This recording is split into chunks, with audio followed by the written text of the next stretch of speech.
Rodney, are we ready to look at Mid-South Wrestling, episode 280? 280. We begin the program with Boyd Pierce and Cowboy Bill Watts.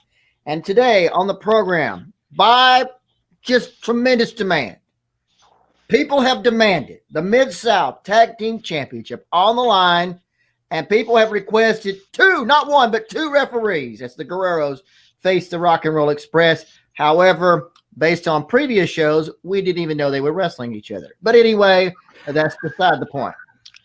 Also on the program for the North American Heavyweight Championship, it will be Brad Armstrong defending the title up against Ted DiBiase. And, of course, they talk about last week's Athlete of the Year with Jim Duggan. And then we go to the ring with Jim Ross and Hacksaw Jim Duggan dressed in a tuxedo.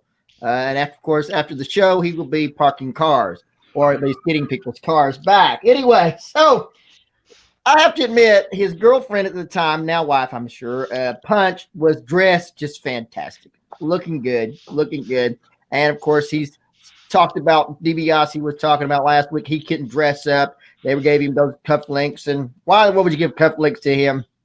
And, of course, Duggan came dressed in his tuxedo and decides at this point it's time to show true class by giving Punch some roses. I think a very class act.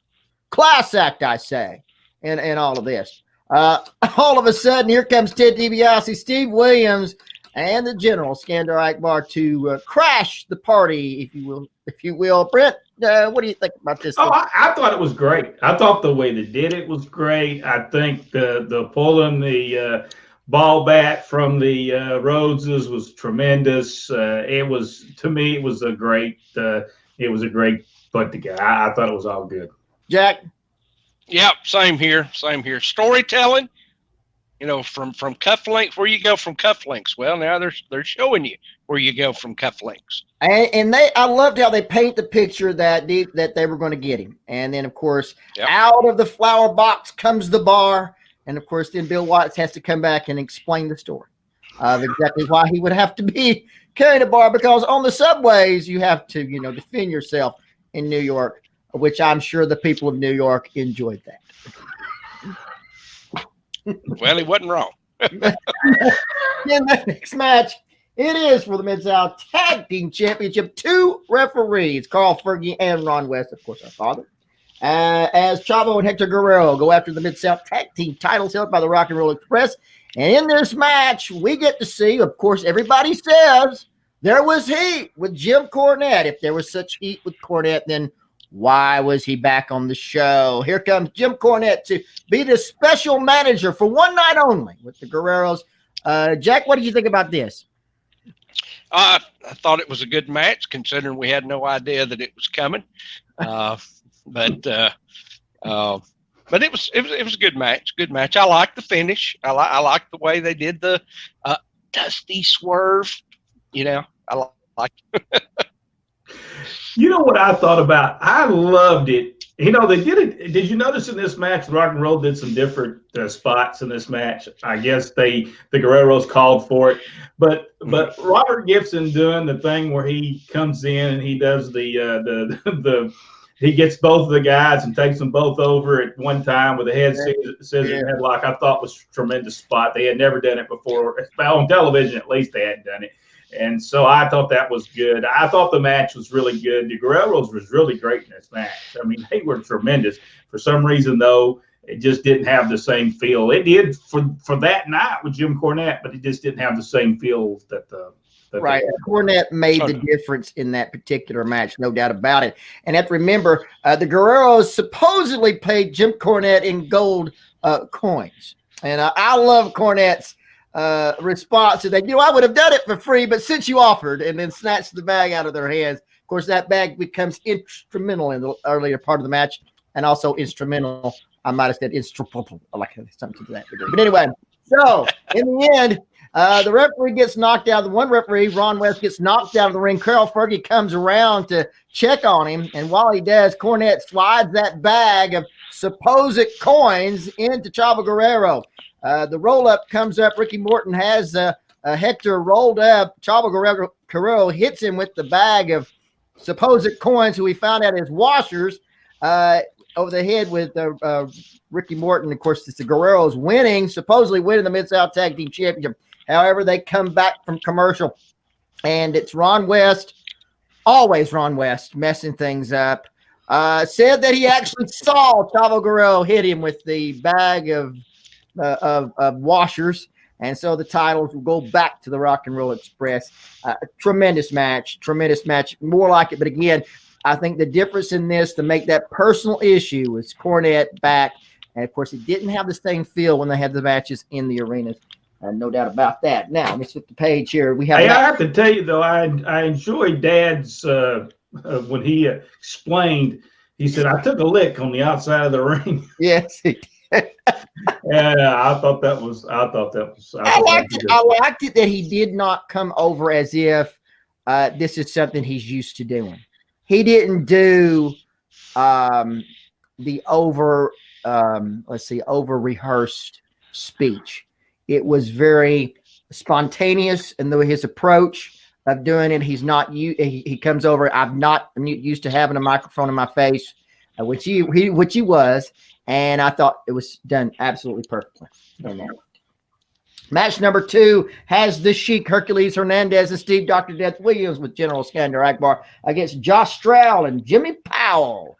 And of course, we learned in this, Bill Watts excited about Josh Stroud heading to the USFL. Jack, how did the USFL turn out? About as well as Josh Stroud did during this match. Other than that, what did you think about the match? Well, I'm surprised that with all that buildup, he didn't run to the ring and change the finish to make Josh Stroud go over. But we know how he likes football players. Yeah, but yeah. But it's a good match for what it was. What did you think, Brett? Yeah, I thought it was a good match. It was, poor old Josh Stroud. He was so. I mean, they tried to give him stuff, but boy, everything he did looked a little. I don't know. It looked clumsy, I guess would be the word for it. It didn't look fluid. It just and I thought he was spectacular. Somebody just took some time with him, and maybe he would have got it. I don't know. I think so. In the end, it's Steve Williams catching Jimmy Powell with the Oklahoma Stampede. It's Hercules and Steve Dr. Death Williams, the winner of that one. Poor old Jimmy didn't get nothing. No. Josh Stroud got to put some body slams and somebody on something. If he had been a football player, beat Jimmy senseless. And in match number 3, we have the Iceman, King Parsons, against Del VC. Brent, what did you think about this one? I liked it. It did what it was supposed to, get Parsons over. So, Jack. Yep, I agree. Not much to add to that. I think the outfits, if I'm not mistaken, those are made by Olivia, because if they're not, they look an awful lot like her staff.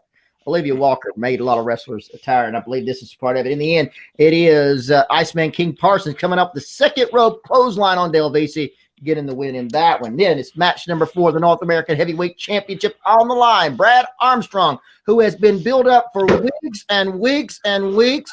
We've seen tremendous amounts of videos, interviews beyond interviews. It was the greatest buildup of all time as he faced the former North American champion.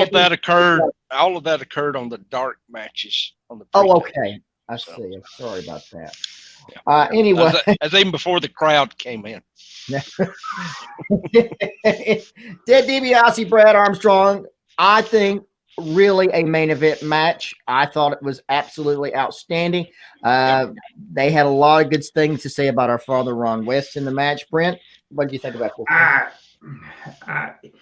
Here's the problem. Here's the problem I have with this, and everybody knows. I won't get into the soapbox again, but let's just be honest with you. They didn't even give Brad Armstrong a chance to put the belt right on. They had a great match. Let's be honest with you. It was a great match, but no rhyme and reason for it. It's just it's amazing of how Bill Watts didn't know Brad.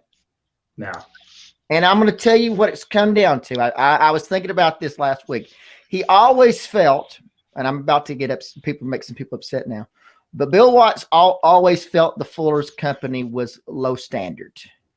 I believe that is why he would not acknowledge the fact that Brad was the Southeastern Tag Team Champion nor a United States Junior Champion. All he could do is talk about when he was on TBS.